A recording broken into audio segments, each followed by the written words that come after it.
They've been telling white women to be quiet, to be meek, to be docile, be submissive. And it ain't even working for them. So when we talking about why black women go unwed, it's because we still want them to be quiet. But there's a lot of successful women here, black women here, but a lot of them seem that they may not be successful in the dating arena. All right, fake deep with me for a second, my nigga.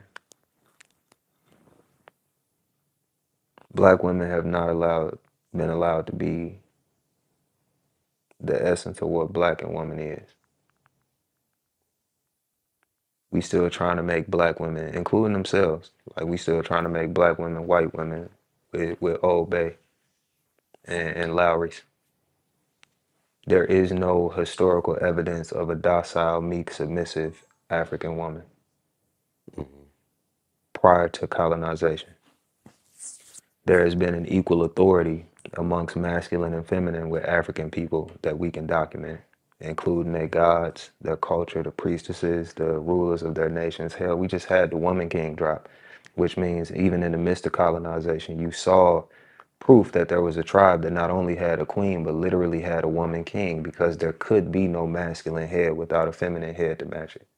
Black women have, in manifested proof, showed that they belong in just as equal of a leadership position. Not to challenge in a negative way, but to balance, to counterbalance the black man's authority. Because look at the authority we walked in. We went from the field to, this ain't even about how you feel about the nigga, but like we went from the field to being the president. That's authority.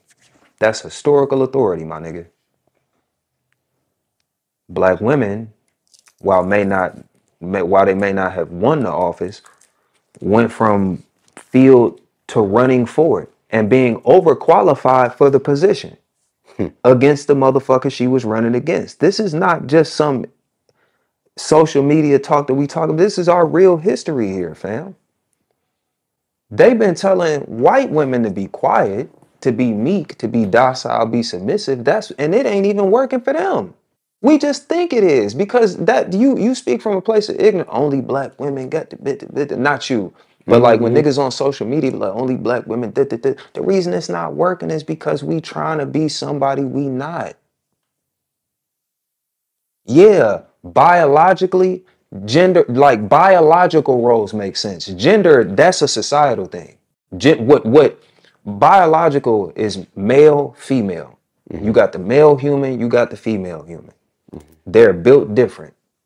Should the male human, who's built with more fast twitch muscle fibers, be doing the physical brunt of the shit in the relationship? Yeah, you built for it. Makes perfect sense. But what a man and a woman is supposed to be changes based on your locale. A real nigga in Atlanta is not what a real nigga is in Dayton, Ohio. Down to the fashion and how you talk. So it can't be that accurate of a measure, can it? So when we talking about why black women go unwed, it's because we still want them to be quiet. We still want them to be meek. We still want them to be docile. We still want them to be submissive. The DNA don't support that.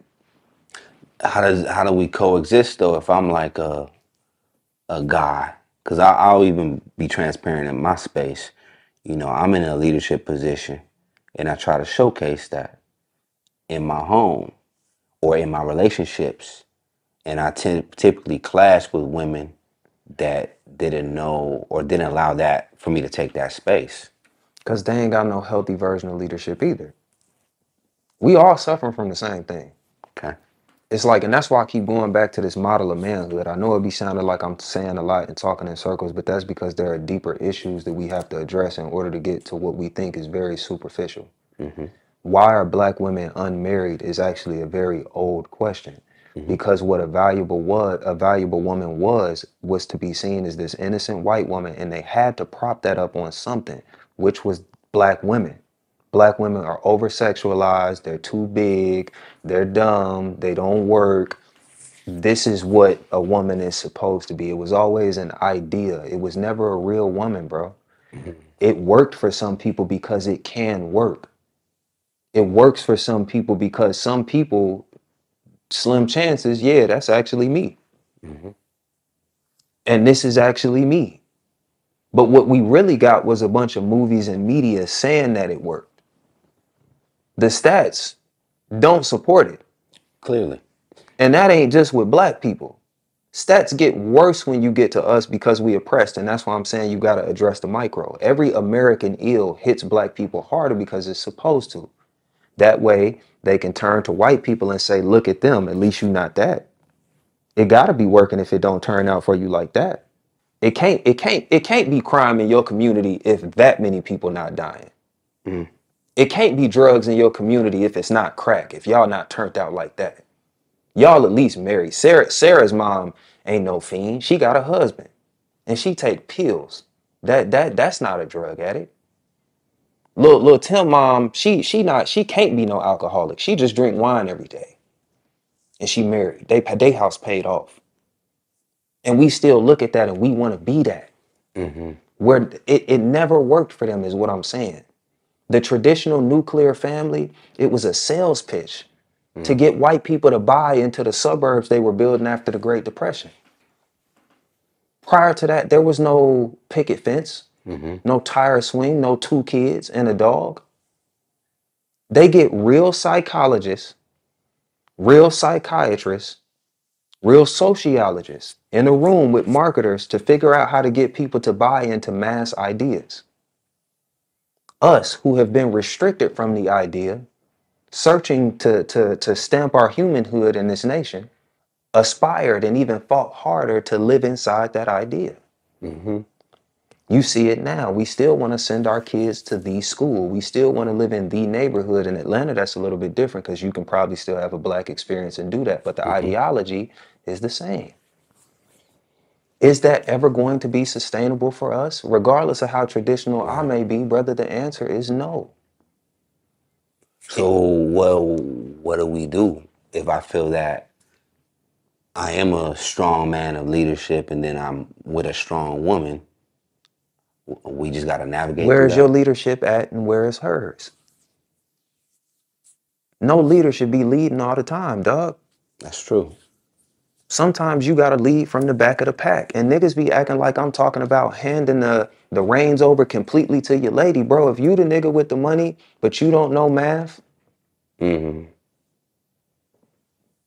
let your lady balance the checkbook, dog.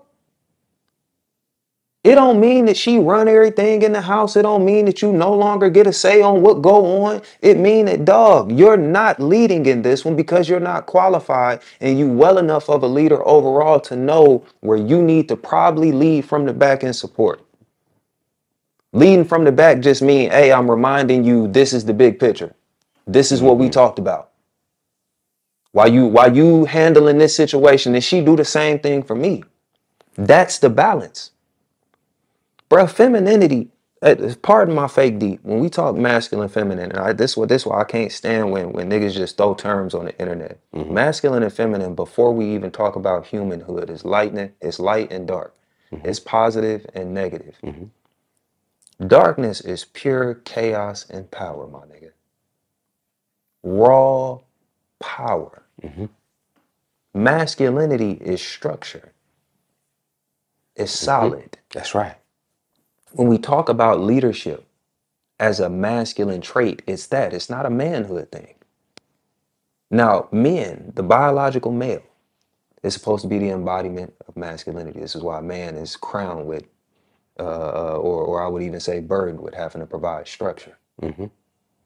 But this means that the woman in her true form should not submit to anything. She should conversely be allowed to operate within your structure in her full and unadulterated power. Godfather said only men and, children and women can be foolish. Something of that nature. Chaotic. You understand as an artist that chaos is creation. This is why the biological vessel for creation to come through, the void, the darkness, is a woman. Yeah, you just got me thinking about like in the process of having structure. I'm thinking about the times when I was dating and I would check a woman or let her know when. Is that my role? Am I supposed to let her know when she's going off the edge or about to walk off? If she agrees to operate within your structure, absolutely. Yeah. But also as a leader, you got to know when it's time to expand your structure. If you're dealing with a powerful enough woman and you're a powerful enough man, because again, you are to provide structure to make sure that the chaos has form. But you're not to stop the chaos from being chaos. Your woman may have 1,000 ideas. It's your job to listen to every single one of them bitches down to the last zero and figure out which one make the most sense for us and structure it. That's the balance that we talking about. That's the leadership that we talking about. It's not a suppression of power or even a transfer of power. When we talking masculine and feminine in a rawest form, if we talking about tradition, these are religious systems that I'm referencing that are much older than our Western beliefs. Women are not less powerful than men, bruh. They possess a different power. That's it. That's all. And for black women, the original woman, I mean no fake deep, no Dr. Umar. For the original woman to be asked to be less powerful, for us to feel more powerful in a nation that deprives us both of power, because that's why we asking, can I be vulnerable with you in my own studies of myself, my nigga? My interrogation of the black men around me, most of us asking black women to be less powerful because power has been taken from us. It's not because they supposed to be or have to be less powerful. It's because we do not really have power here because we try to operate in a game that's not for us. All right, well, I hope you enjoyed this teaser. You can watch the full interview right now at hypersclub.com, along with more behind the scenes and additional content.